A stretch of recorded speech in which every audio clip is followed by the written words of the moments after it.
Today I will be hewing quite closely to our conference title because I am talking about the 1887 play La Tosca and the 1900 operatic Tosca by Puccini. I'm sorry the titles are so similar, I will try not to be confusing. These two works, as I will talk about a little bit, were explicitly designed for transnational success.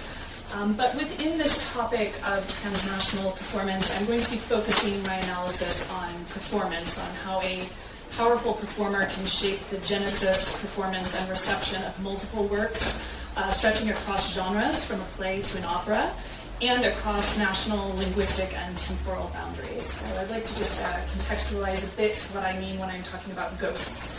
Not diegetic ghosts in this case, but the idea of presence from the past. So if we look at Derrida's Spectres of Marx, he talks about living with ghosts as a way of disrupting received knowledge and a way of studying subjects that were typically omitted from history. And in particular, his ghosts open a portal to what he calls the absent presence of the past, a kind of commingling of layers of the past and the present and the future simultaneously. And his concept is particularly well suited to theater. He talks about Hamlet at length in this work. And it works quite well for drama because the repeated repertoire of drama often invokes the memories of past performances. So other sort of theoretical frameworks I'm working with here come from theater history, particularly Marvin Carlson's The Haunted Stage, where he talks about the concept of ghosting. He says the stage is always ghostly in its sense of return, this uncanny but inescapable impression that we are seeing what we have seen before somehow. And when we look at performance in particular, how actors embody characters over time, we see this as a particularly haunted site. Theater historian Joseph Roach has talked about where he comes up with the idea of surrogation, which is this kind of uncanny process where individuals attempt to fit gaps in left by predecessors who have died or who have been lost through trauma. And Roach describes this as a doomed search for originals by continuously auditioning stand-ins, and that he says this is really what we mean by performance, kind of replicating what we have seen before. And finally, if we look at performance studies and Richard Schechner, that he describes performance as restored behavior. And he says that it can never be precisely repeated, but that the constancy of transmission across generations can be quite astonishing. And that's really what I'm focusing on today, is this kind of long duration of performance. So today, drawing upon staging manuals, press coverage, and archival materials, I am analyzing the accretion of performance traditions in the two Toscas, the play and the opera, and specifically the ways in which French actress Sarah Bernhardt's presence and memories of her presence haunt the characterization, the vocal style, the visual aesthetic, and the audience reception of Puccini's operatic Tosca. So I'm offering a more interdisciplinary reading of this opera, acknowledging the rich interconnections of genre, performance, and memory across national boundaries and across linguistic boundaries from French to Italian. And I'm ultimately arguing that consciously or not, when we watch the operatic Tosca, we see it as a kind of palimpsest in which there are powerful presences from earlier performances that lurk within gestures and vocalizations and critical reception. And so when we consider the hauntology, if you were, of Bernhardt, that's Derrida's pun, not mine, that we straddle disciplinary boundaries, geographic barriers, and historical periods, and that we can read performance as a dynamic event rather than a static text. So I'm going to focus on La Tosca today, but I'd like to just present a couple of brief points about Sarah Bernhardt's performance style, her very singular approach to dramatic declamation and to gestural style. She had a 60-year career as the greatest French actress of her generation, or many generations. And thanks to her repeated global tours, she was really one of the first major transnational celebrities of the first mass media age. So I'll talk more about her tours in a minute. But her vocal style was really rooted in classical training at the Paris Conservatoire. And her voix d'or, as Victor Hugo called it, was praised throughout her career for being unusually musical and consistently likened to music itself. And this review is quite typical. The reviewer in 1883 is listening to her voice very carefully as if she is a singer. He talks about the registers of her voice, and he points out that she is a model not only to actors but also to singers. This is quite common that musicians are listening very carefully to her voice. In addition to her very musical style of declamation, she also created some trademark vocal effects. These include ways of manipulating volume, tempo, register, vibration, articulation, and they had names like her love voice or her voice of rage, her kind of specific savage cry that she would do. And I'm going to play a couple of examples of these. This is from rather late in her career. There's a lot of debate about whether this represents kind of the middle point of her career, but we can get a little bit of an idea here. So this is her love voice, if you will. She uses vibrato to do this on a quite quiet, dynamic level.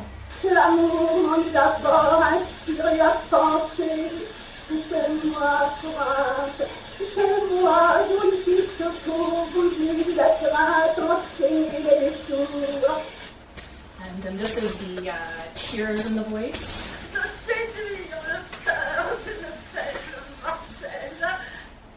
And then this is the rage voice, where we get the pitch and the volume increasing, the speed increasing, and then the real emphasis on articulation.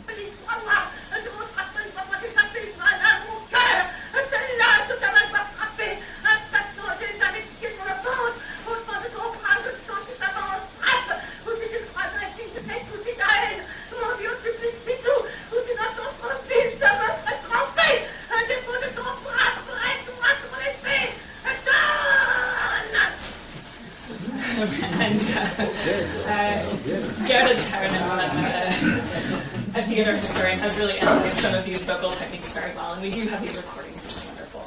In addition, Bernhardt's use of gesture really delves into popular theater, so she has this classical vocal style, and then her gestural approach has this kind of broad gestural style from boulevard theaters. She uses a lot of facial expressions and an emphasis on the eyes, a lot of broad arm poses and kneeling, and she had a very specific method that she described as glance first, then gesture, then the word, if it is even needed. So we'll keep that in mind as we look at La Tosca. So the drama by Victorien Sardou in 1887 premieres at the Théâtre Saint-Martin in Paris. This is a boulevard theater, and this was the third tailor-made vehicle for Sarah Bernhardt by Sardou. The collaboration between the two of them was extremely close from conception to rehearsal to performance. They are rehearsing the gestures and the intonation here in these illustrations. And in fact, a critic noted that Sardou's heroines were always Sarah Bernhardt's. They're always the same kind of character. And he really wrote this play to showcase all of her abilities. So we get these trademark vocal and gestural details. We get the voix d'amour in the first scenes of the play, where the sort of seduction scenes, and then we get these savage cries in Acts 4 and 5. And other actresses actually really struggled to perform this role because it's so tailored to her voice and her gesture. So it's really written very, very carefully to measure for her.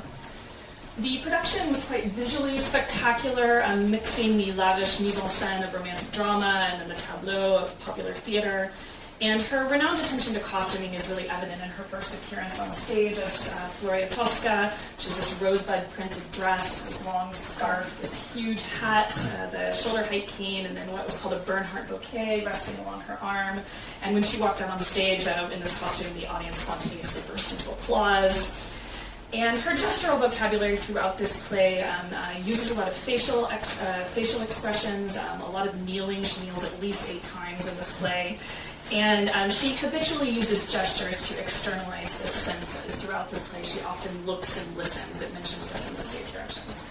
I know this is tiny. I just want to point out 2 things about it. This is the extended pantomime scene in Act 4, the murder of Scarpia. And what I just wanted to highlight in the yellow are all the moments in the stage direction in this long pantomime where we really see her using her eyes or listening, so it's often written in there. And again, we don't need words because she looks at Scarpia, she looks at the knife, and then she pulls the knife, so we get the glance, then the gesture, and there are really no words in the scene. It's a mute scene, essentially. And in the blue here are kind of the very innovative gestures that she did that people talked about in critiques, that she would wipe her hands and wipe a spot of blood off her dress, that when she does the candlestick pantomime, that she turns her back to the audience first when she does this, that she leans the crucifix's head towards the audience. It's all very carefully explained in there, and people commented on these things in the reception as well. So this scene really foregrounds gesture instead of spoken text, and it was famously silent. We do have photographs of the scene as well that were printed in the press, so step-by-step of the gestures.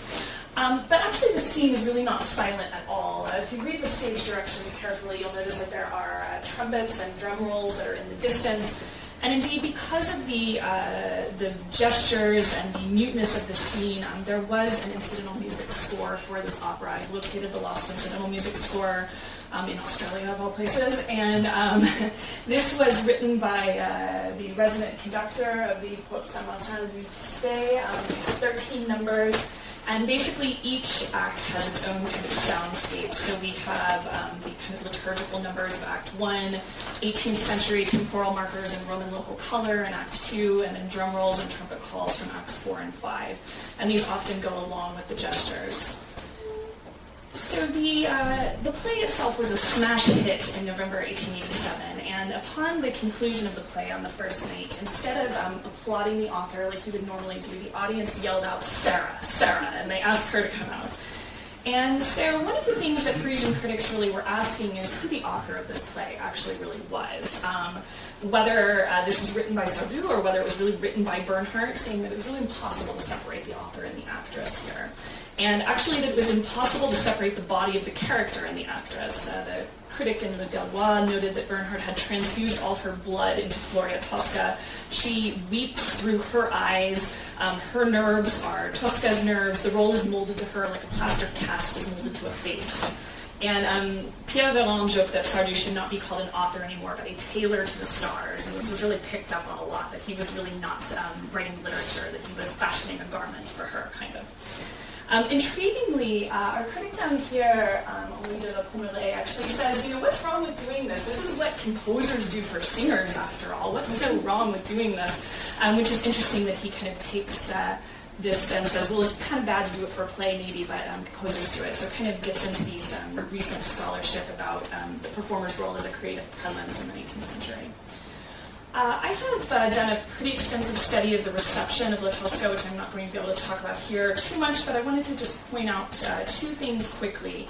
One of which is that French critics really grumbled a lot that this play was designed for exportation, that it was designed to have an initial success in Paris and then to go and make a ton of money abroad. And so indeed, Bernhardt takes this play abroad for a very long time. She does immense world tours with it. I'll talk a little bit more about that in a second. But this piece for exportation, as they call it, critics complained that the words were really secondary in it because it would be performed for people who did not know French. Sarah Bernhardt only performed in French, no matter where she was. So people would really pay attention to the gestures in a lot of very close detail because that's going to help them understand what's going on if you don't understand the language. So when critics are talking about this real visuality of the play, they say that this really keeps you from seeing the characters abstractly because you can only see them as the particular interpreter is incarnating them already, that's very closely linked. And this really drew a lot of negative opinion, this idea of the extreme visuality of the play, and also the violence of the play, the offstage torture of Mario in particular. And I have kind of an extended comment here from Jules Lemaitre, who says that it doesn't really matter what Tosca is saying, we're not paying attention to her words anymore. The play doesn't need words because it's such a violent, sort of passionate play that it's only capable of being expressed by cries and moans and howls, or maybe just gestures, or these kind of kneeling or twisted hands gestures, or maybe just nothing, maybe silence. So again, the idea that this is not really literature, it's something else beyond literature. These two things are just kind of two examples of reception of this play that are quite interesting. There's a lot of other intriguing details about the play's reception, but I'd like to shift now to talk about what this has to do with Puccini's opera. So I'm not going to rehash the extended genesis of this opera. I think we've probably had a lot of other scholars who have done that, but I do just want to note that both the composer and one of our librettists really had a very direct connection with seeing Bernhardt in this play. Puccini saw her perform 3 times in Milan, in Turin, and Florence, and he in some ways was who the play was designed for. He has, somewhat limited French, and he is really taken by her gestures and her vocal cries. He notes them in his letters. He particularly praises her vocalizations of anguish and her splendid acting in the torture scene. And for his part, Giacosa, later on in 1886, when he's grumbling about writing this libretto and how it's not going very well, he writes to Ricordi that even in the spoken theater, Tosca is not part of the normal repertoire. It's really written for the virtuosity of a specific actress, so this is not really going to work out that well. He was kind of right. Indeed, these memories and revenants of Bernhardt and the 1887 play really pervade the soundscape, the vocal style, the visual aesthetic, the performance, and the reception of Puccini's opera. We all know that Puccini is renowned for creating these creative offstage sound effects and diegetic music, but really a lot of these, at least the idea for them, originate in the diegetic music for the incidental music score. So we have our liturgical music, we have our ringing of the Angelus, the Te Deum, the 18th century dance tunes, the cannon blast, the drum rolls. Those are all kind of sonic remnants from the earlier stage drama, at least in inspiration. And likewise, there's a lot of vocalization that kind of goes beyond singing, if you will, in Tosca. There's a lot of quasi-parlato, there's a lot of shouts, a lot of screams, there's a lot of things that are somehow outside of the bounds of kind of bel canto style singing. And there are also these very celebrated moments that most of us know of, the declamations on single pitch, for example, declaiming, every Rome is trembling before me all on a C. And visually and gesturally, I think we see even more strikingly Bernhardt's exemplar for Puccini. He was a composer who was very struck by the visual dimension of works. He was asked whether he heard music or saw images when he composed, and he really put the visual above. He said, I see the characters and the colors and the gestures of the characters. I'm a man of the theater. And he insisted that the drama be self-explanatory, that the spectator could follow the drama without understanding the words. So it's interesting he chooses Tosca already, and we can sort of see that this is an opera that is going to go throughout the world as well and have this gestural component. So as he's composing, the visual memories of Bernhardt likely made it impossible for him to imagine a Floria Tosca that was not partially Bernhardt always, because he had seen her and he was wanting to retain this gesture. So when we look at the gestures of Tosca, we see a lot of small-scale details replicated exactly. So for example, in both the play and the opera, when she's pleading with Scarpia, she lowers herself to the floor, she bursts into tears, she buries her face in the back of the couch. It's exact. More famously, of course, is the comparison of the pantomime that I've already showed you from Act 4 in the play and Act 2 in the opera, the murder of Scarpia scene. And it's really quite clear that the only thing I've put here are the things that are changed in the opera. So really, one of the candles moves side. She doesn't turn her back to the audience. Interesting. She carries the crucifix a little bit differently, and she leaves with great caution as opposed to leaving quietly. Interestingly, some of the other productions, namely the 1903 Opera Comique production, actually restore some of the details from the original staging. So she does turn her back to the audience in that one. She does carry the crucifix so the head is pointing down, and she does quietly slip out. So you get the feeling that the Parisian mise en scène really remembered Bernhardt very well. And so I'd like to actually turn to that issue about the memories of Bernhardt for performers in this opera. She really shaped not just the text of the opera, but also the onstage realization, in part through her prodigious impact on generations of sopranos. So she really serves as a magnet and an inspiration for singers for more than 40 years, from Lily Lehmann to Geraldine Farrar, so the long duration of singers.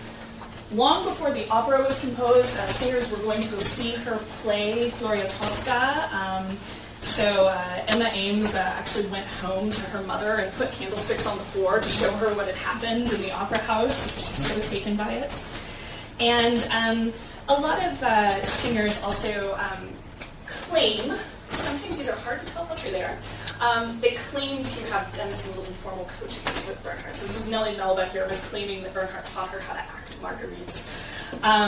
More specifically about Tosca, Geraldine Farrar says that she consulted Bernhardt about how to act the role of Tosca because Bernhardt, was the one great and unique authority for whom this drama was written.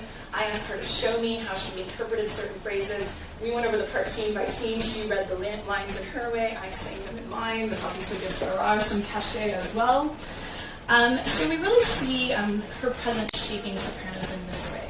We also see it in the costuming, obviously. The costumes for the Roman premiere really directly copy Bernhardt's 1887 costumes. And when we look at publicity photographs of sopranos, sometimes we even see them copying some of the poses of Bernhardt's publicity photographs. And so we get this real constancy, particularly of the Act I costume, well throughout the 1940s. You see Renato Tebaldi is still using this. We've lost the cane mostly today, most of the time. But we really see this kind of constancy of a lot of the details of Bernhardt's costume. And it's quite intriguing for me to think about dressed in similar costumes, performing the same gestures in a wordless pantomime. The difference between a singer and an actress is not particularly large, and you can think about this through some of these ideas of carnal knowledge, of sort of performing the same acts as someone of an earlier era and kind of feeling connected to them through that.